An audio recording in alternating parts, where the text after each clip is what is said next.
still going to be looked at the Ring of Honor guy, so this is their, like, here's the partnership, look at these guys, you know?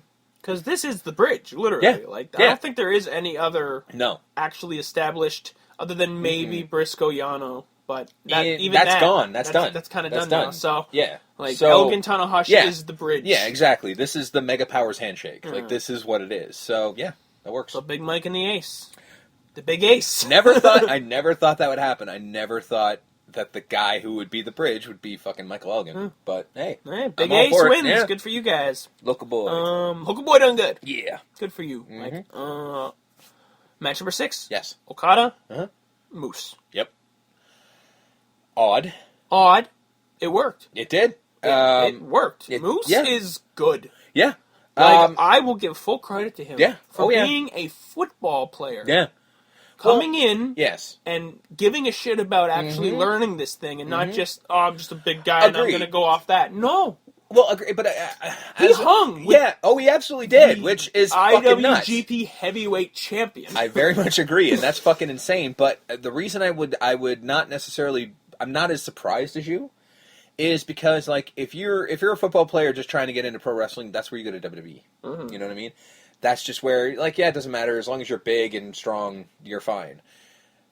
If you want to learn, if you are like, I'm a football player now, I want to get into pro wrestling, and then you show up in Ring of Honor, that shows you want to do this. I agree. Why I'm surprised is that a green football player in an ROH ring. Here's the thing: can we really call him that green though? Now, probably not. Because I mean, shit. But he was this good when he first came in. Oh, I don't know about this good, but he definitely showed a lot of promise. He was definitely good, but he was very green when he first came in. I think you're blocking out his first few matches, which were rough. Not bad, but rough. Like, he was helped out. He was definitely helped out, and I would say this, like, this is definitely the culmination of, like, hey, look, this guy can do this of a shit. year's worth of experience under his belt. And we need to stop the whole Moose and then people say that sucks. needs to stop happening, because no. I get it. Yeah. He's not your atypical high-flying ROH guy. He's a WWE guy, and you don't like that. I get that, but he's good, man. He's like, Okada really shook good. his hand at the end of this match. Like, there was no bullshit there. Like, he respected him. Those are handshakes. Aren't like, okay, you have to handshake at the end of the match. No, they don't have to do that at all. Give the handshake because you did good. You know, the handshake beforehand is the code of honor. Yeah. I know that they say it's like both, but no. The handshake beforehand is the code of honor. The handshake after is legit respect. So if they shake hands after, like, somebody Okada respects pointed someone. The Moose. He did the Moose hand gesture. Like, like, he was impressed. He was like, good job. He's like, good job, kid. Like, look at what you can do. That matters. That's a big fucking deal. That's another, and Moose might be another guy when Okada goes back. And goes, this guy. Yeah, exactly. Because you know that's what they're doing. We're doing this partnership, and that's fine. We need to bring that guy over, this guy over. Like, let's face it. And those guys are not going to turn down a trip to Japan to work for the biggest company in Japan. Because they got more money than Ring of Honor. Yeah. A lot more. And they will pay well. Ask a lot of gaijin, they'll tell you. They do a lot of tours in Japan because they pay well. That's the thing. Like, you can make a life out there. Oh, absolutely. A lot of people do. A lot of people do. And that's the thing, right? You got to look at it Kenny Omega did. Kenny Omega lives there. Yeah, of course. Why wouldn't he? He speaks fluent Japanese. Yeah. I believe his wife is Japanese. Like, he lives there. Yeah. His life is now he doesn't live in Winnipeg anymore. No. He is a Japanese guy now, basically. Because he's making his money there. Because Kenny Omega is not making that kind of money in North America. No. That's not happening. He tried. Yeah, of course he did. No one remembers Kenny Omega in the early stages of ROH. No. Like, early Kenny Omega, him doing fucking Hadoukens and shit. And I mean, I remember it, and I remember seeing it, and being like, what the fuck is this guy doing? I remember seeing the t-shirt going, why is Capcom suing this guy? Yeah. Well, that was before we knew that, frankly, nobody's paying attention. Yeah. But, yeah, no, you're looking at that, and you're like, oh, well, this guy, and now he's the head of the biggest faction in pro wrestling. Whether he should be or not is a different, debatable story, but at the same time, like, the guy with the Hadouken on his shirt is now the biggest thing, in charge of the biggest thing in pro wrestling. That means something. That's what Japan does for people. Yes.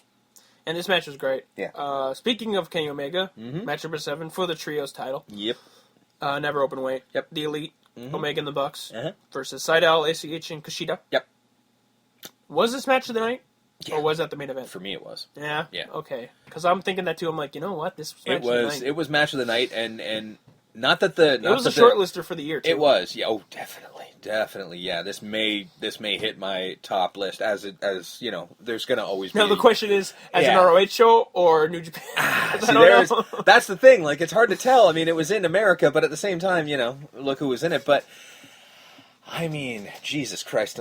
Like, it's one of those things where, like, there's always going to be a Bucks match on my list, the match of the year list, but this one was something And this was else, the man. first great trios title It match. was. This was something else. Because of the people involved. Like, the Elite are involved, the Seidel's involved, ACH, Kushida, like... Yeah, like, these there's all killer, no filler in this match. There's nothing bad here in the slightest, and they all were used as best as they could be. There was nobody dragging ass, and there was nobody underused or anything like that. Everyone got their shit in. Everyone definitely got their shit in. It was fucking... There were glimpses where I thought Seidel and company were going to get the win, and you're like, wow, okay. I know, I thought so as well. And actually, I cringed for it, but it wasn't because I'm like, oh, my boys are losing. I was like, don't fucking hotshot this title again. For the love of God, don't do it.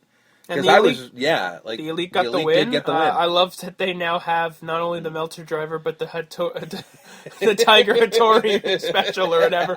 And they got over on the commentary that Tiger Hattori's not happy that they call it that. Yeah.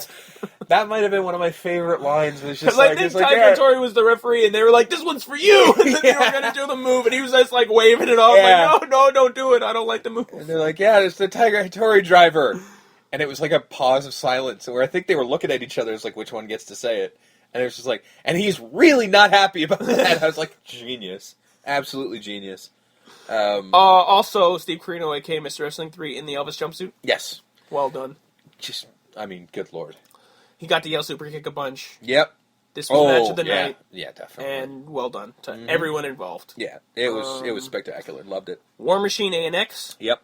Started off a little wonky. This had a bad but the plunder helped. Yeah, as soon as it started coming out, I'm like, shit, this has potential to be the worst match on the card. Fuck. And then they got new groove. Yeah, it leveled out. It leveled out. I mean, the plunder definitely helped because it covered some of the ugliness of War Machine. of the convict and the Viking. Yeah. Like and it's funny. I was thinking about this and I was like, there's definitely a look to Ring of Honor plunder matches because they keep throwing all of the streamers underneath the ring, I know. And then when they pull out this shit, it's just streamers everywhere. It's covered in streamers. I'm just like, it's kind of weirdly festive for the violence that is happening. But it's Let's celebrate. Yeah, somebody going through a ladder. Yeah. Which, wow, that going through a ladder spot, that's a deal now, huh? Mm-hmm. Yeah, it's a good thing they're making them out of wood now. Yeah. Yeah, because, let's make them breakable because, woof. Well, yeah, so many people are getting hurt. Like, it's probably a good move. But yeah, no, the plunder definitely helped this match. It could have been ugly, but it was actually really good, and I enjoyed it. Hanson, just take the thing off. Just take the fucking Viking dress off. You don't need to be a Viking, man. And, that's fine. Because they both, when they go to the ring, they both have the whole garb on. They both look like Vikings. That's cool. Yeah. Once you get to the ring, you peel that all off. You have your wings. You're just wrestlers. You can do your little face paint that they did, and they got the big beards. It was fine, yeah. But one doesn't look like the other. No, again, it's the Viking. It's the Viking and the convict. Like, there's you can have matching gear, but they've improved. Yeah, So they have definitely They've improved. He mentioned that Hansen actually lost a little bit of weight. He definitely did. Yeah, no, for mobility issues. Yes. That's good. Oh God, yeah. Especially if you're going to keep jumping off shit, you need to be lighter, man.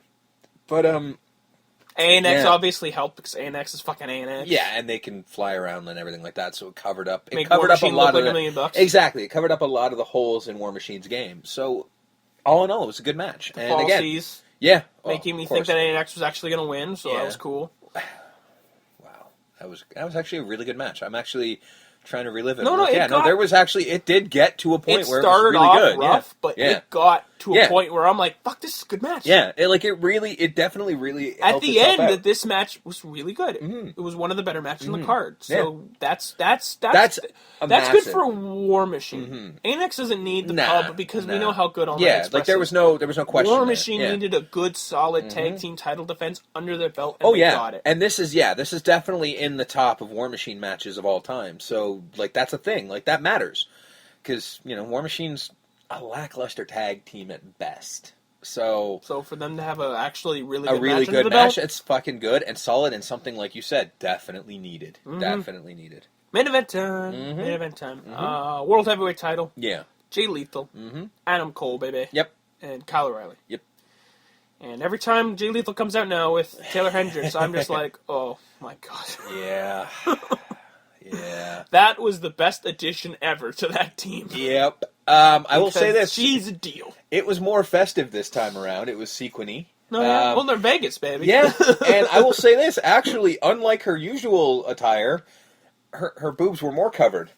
If she sneezed this time, they wouldn't pop out. Yeah. Every other time, if she sneezed, everyone's getting a free show. This one, no. She was a little more chaste for Vegas. No, I like this House of Truth. You got the hot great. chick. Yeah. You got Truth Martini. That entrance got the is fucking guy. spectacular. that thing where they have like the pedestal at the front now, and then like Lethal and Truth stand on top of it, and she sits there and fucking fantastic, excellent. And they all raise their hands. They raise their arms up. up. And the Book of Truth goes up. And the title, this is the deal. Like that's some good shit. Frankly, they need somebody else for the left side. See, that's the problem. Who do you get? It didn't work with fucking Minitista. No. It unfortunately didn't work with Dijak. I kind of just like it as is. I do, but I feel like it would be a better he needs fit a if heavy? they had. Yeah, kinda. But I mean, aside from Moose, which wouldn't work, who do you get? War Machine. You turn War Machine heel. You clean him up. Yeah, you definitely have to clean him up. You clean him up, but maybe War Machine could work. It definitely could work. They're heavies, man. They're definitely heavies. Like that's who you would want, And it definitely helps now that they're like the tag champs. Like if you're gonna do it now, kind of deal. Could work. Maybe. Yeah. But as is right now, like pretty good. One of the best entrances they've got. Pretty good deal. Yeah. This match was awesome. It was. Obviously, it was a main event. They gave it time. Obviously, it's ROH. They give all their matches time, which is, a novel ideal in wrestling, right? Who knew? They had 3 hours and they used all of it. Yes. Perfectly. Yeah. Oh, yeah. There was not a wasted novel moment. idea. Yeah. The match. I liked the booking decision of keeping it on Jay. I do as well. Because this is what I love about ROH. In other wrestling companies, when a guy's had it long enough, quote unquote, and it's a big event, immediately they get rid of it. Immediately, it's a triple threat. He didn't have to get pinned. No. Kyle could have pinned Cole. Cole could have pinned Kyle. You could have then had Jay go, listen, I wasn't even pinned, and then you go it there. Yeah. No, he won. Yeah. Straight up. There were no real shenanigans. There was a little bit with Truth, but nothing too crazy. Nothing that could warrant a rematch. Yeah. Not that I would be against a rematch, but storyline-wise, like Jay needs to move on to someone else. He hit a double lethal injection. Double lethal injection, which is a little sloppy, I'm not going to lie. It always is, but it still worked. It still made sense. He pinned Cole, which is great, because on the TV, Cole's just like, you never beat me. Yeah, so he did beat him. Yep, but I mean, and then Cole can easily make him like, well, you didn't beat me alone. Yeah. Simple fix. Or if you're Kyle O'Reilly, you didn't beat me. You beat exactly. him. Kyle O'Reilly could do that, and then we could have a one-on-one match between those two, which, I'll take that. It was a well-booked match. I liked it. Jay Lethal's title run. It's legendary, man. It absolutely is legendary. It's been great. It could be an all-timer. Could be. It absolutely in ROH, could be. that's something. I mean, there hasn't been many champions in that company. And I mean, I'm actually and I'm very glad that they're not just slowly approaching a year. Yeah, with the belt. And I definitely want them to have it for a year, longer even, because I think no one will ever beat Joe. Joe had it once, and it was for 2 years. Yeah, that's never gonna. I'm not looking for that because I think even in this day and age, it's too long. Yeah, it's very much. We all have ADHD. Yeah, we're never gonna accept 2 years. It's never gonna happen. I would like a year in the modern age is a big deal. I want him to have that. I think that would be a good move for him. Or on the flip side, they could have him lose it like a day before it's a year or something like that. And like then storyline-wise, I think that would be interesting. But, yeah, no, his title reign has been his 2015 was amazing. His 2016, based off this match and where House of Truth is right now, could be even better. Oh, it could be. I mean, even if he loses the title, the House of Truth is still so strong. So strong. And you know what? I hear on the on the sheets and the peoples that Truth Martini's not liked. By who? I don't know. It's not like there's people find him annoying. Like there